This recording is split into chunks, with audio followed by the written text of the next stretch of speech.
foram 1.500 pessoas ouvidas, né? Uma pesquisa que é registrada na Justiça Eleitoral, então todo mundo tem acesso, por exemplo, ao plano amostral. Quando mostra que o Lula, quando se associa ao Lula, cresce a intenção de voto no Boulos. E lembrar que o Lula ganhou a eleição em São Paulo em 2022 por uma diferença de 4 pontos, que foi mais do que o dobro da diferença do Brasil, isso na cidade de São Paulo. O eleitor ainda significa que ainda aprova, pode-se dizer que está aprovando o governo Lula, ou aquela intenção de voto se mantém? Como é que a gente pode interpretar que o Lula continua sendo muito forte na cidade de São Paulo? Ó, veja só, o Lula, ele tem uma rejeição, né, que não é maior hoje, né, do que a de Tarcísio, mas a rejeição de Bolsonaro é ainda maior. Então, a rejeição é uma questão importante. Agora, outra questão importante, Lula ganhou na cidade de São Paulo, Haddad também, então, portanto, o Tarcísio perdeu. Então, os dados a gente tem que sempre pensar de forma relacional, né, porque é assim que os eleitores, né, pensam, né, então você coloca ele para tomar uma decisão ali na hora que a gente está fazendo uma pesquisa. Você votaria neste ou neste, né? Então, você está pedindo para ele tomar uma decisão, né, se posicionar. Então, o fato de Tarcísio ter perdido também é algo bastante relevante, né? E aí, outras questões para a gente analisar esses dados, né? Historicamente, né, Joaquim, a gente escuta muito dizer, e temos dados empíricos sobre isso, de que a esquerda é fragmentada no Brasil. O que a gente está vendo hoje na eleição em São Paulo é a direita e a extrema-direita fragmentada, e a esquerda com uma candidatura muito mais consolidada. Então, o fato, né, de a última convenção, nós temos lá, né, ex-prefeitas como Marta Erundina, que tem avaliações, né, de suas gestões, muito boas avaliações sobre suas gestões, e Haddad, Lula e Boulos no mesmo palanque, o que isso pode trazer para o eleitor, né? É um eleitor que está indeciso, né, que não sabe se vai votar no Boulos exatamente, de que é uma candidatura que tem apoio, né, que está construída a partir de bases um pouco mais consolidadas. O que é diferente quando a gente olha em relação ao Nunes, né? Então, não há exatamente esse apoio tão forte, né? E porque o campo ali de disputas, ele é muito distinto do campo de disputas na esquerda hoje, né?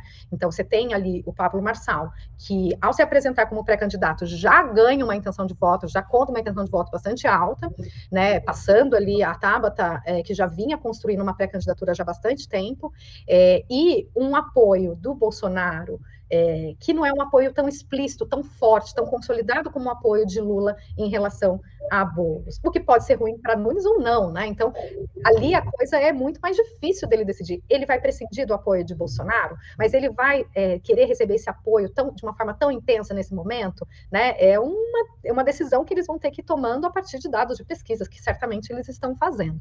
Então, tem esse apoio público. Por outro lado, né, porque a gente fazendo um monitoramento não sistemático, mas acompanhando, né, os grupos bolsonaristas nas redes, especialmente em redes como, né, que a gente chama de redes subterrâneas, né, que não são públicas, como o Telegram, especialmente o Telegram, há uma campanha orgânica muito forte para o Pablo Marçal, né? Então, não há esse apoio explícito, né, de fora, né, assim, para o público, e há uma campanha orgânica muito forte para Pablo Marçal nas redes bolsonaristas. Então, eu chamaria a atenção desses pontos também. De forma espontânea, né? Então, espontâneo quer dizer, você não apresenta quem são os pré-candidatos, né? Então, a gente está acionando a memória do eleitor. Então, o Boulos tem 18%, o Ricardo Nunes 15%, Pablo Marçal 6%, Datena 3%, Tabata 3%, Kim Kataguiri 1 e Maria Helena 1, e aí depois os demais não pontuaram, e aí a gente tem branco nulo 10 e não sabe, não respondeu 38, que é bastante grande quando a gente fala em espontâneo, que é um pouco natural, né? Quando a gente fala de cenário estimulado, né, então a gente aí apresentamos os candidatos, né, os pré-candidatos.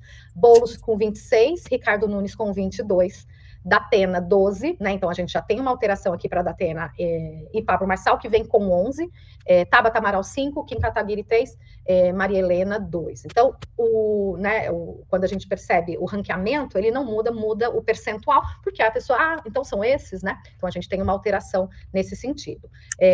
Isso para primeiro turno, né? Quando a gente fala em segundo turno, a gente também tem, né? Primeiro a gente faz a pergunta sem, né, os apoiadores, então a gente tem Ricardo Nunes com 43 e Boulos com 36. E aí é que está a diferença, né? E acho que é a questão mais interessante que aparece aqui na nossa pesquisa, né? Quando trazemos o apoio de Lula e Bolsonaro, o Boulos passa de 36% para 46%, então a gente tem uma subida de 10 pontos, né? E o Ricardo Nunes sendo apoiado por Bolsonaro, ele passa de 43% e cai para 38%, quer dizer, a gente tem uma diminuição de 5%.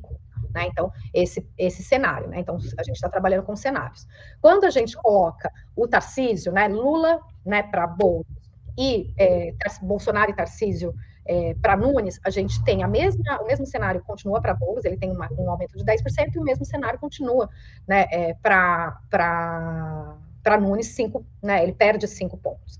E aí, quando a gente vai, né, então depois a gente, no próprio site da FESP, né, da Fundação Escola de Sociologia e Política, a gente já disponibilizou esse relatório para os ouvintes que quiserem, né, baixar e ler com mais atenção.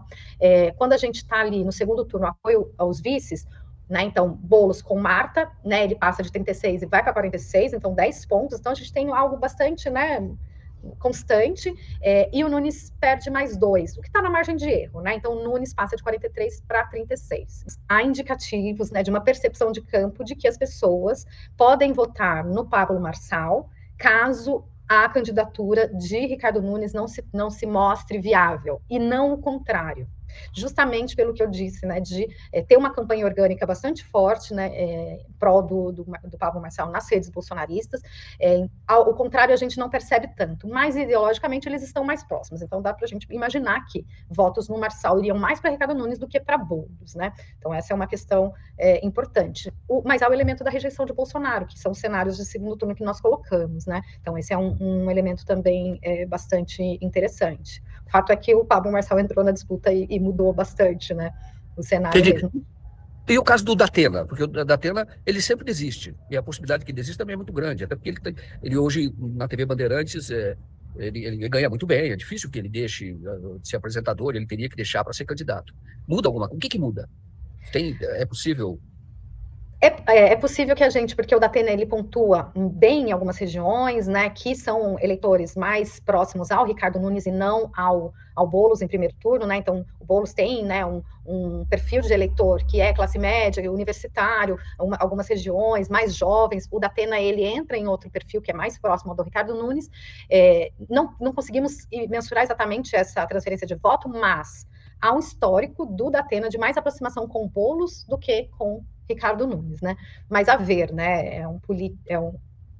Uma pessoa que tem uma pretensão de entrar na política que não tem um histórico ainda que a gente consiga ter uma análise um pouco mais, né? Enfim, equilibrada. Tatiana, uma questão importante também é o seguinte: pelo que você está dizendo, a estratégia do Boulos seria agora colar no Ricardo Nunes a aliança que ele tem com o Bolsonaro. Já que o Bolsonaro tem uma rejeição muito grande. E a estratégia e o contrário seria e também mostrar muito quem é o vice. Seria a visibilidade ao vice do Ricardo Nunes. Isso uma estratégia eleitoral que poderia ter resultado positivo, né? Neste caso, do Boulos. E do caso do Ricardo Nunes seria esconder a aliança dele com o Bolsonaro, é isso? Não sei, essa é a pergunta, essa é a pergunta mais difícil, que talvez seja exatamente isso que a campanha dele esteja pensando. O que é mais vantajoso, ter o Bolsonaro perto ou longe? Porque a gente também tem um histórico de políticos que se afastaram completamente do Bolsonaro, que estão mais situados no campo da direita, enfim, não da extrema-direita exatamente, mas no campo da direita, que são, né, completamente alijados, que vão passar por um processo de linchamento virtual, enfim. Então, é uma situação bastante complexa, né? Para o Boulos, o caminho parece estar um pouco mais estável enquanto estratégia de campanha eleitoral, e para o Nunes, não. Né? Então, o Boulos não apenas apontar quem são os apoiadores de seu adversário principal, mas também exaltar quem está com ele, Lula e Marta. Ele tem feito isso de uma forma bastante intensa. Marta, de novo, tem uma gestão que foi muito bem avaliada, que fala sobre assuntos da cidade, né? Então, política pública, céu, escola, transporte. Talvez a questão da segurança pública, que não esteja tão presente, né, no histórico de gestões petistas em São Paulo, mas que, né, o fato do candidato a vice possível, né, a gente não pode cravar porque não tem ainda fechado, mas esse candidato a vice ser um coronel também tem uma questão importante, né, na cidade em relação ao tema da segurança, né. Então, a segurança pública, ela deve ser tratada com mais violência, com mais armas, né? Isso resolve, porque quando a gente está falando de uma cidade tão difícil e complexa como é São Paulo, a gente sabe como é que a violência opera. Isso é sentido pelas pessoas, né? Não fica só no discurso de mais armas para a defesa. Isso é sentido, a gente vê.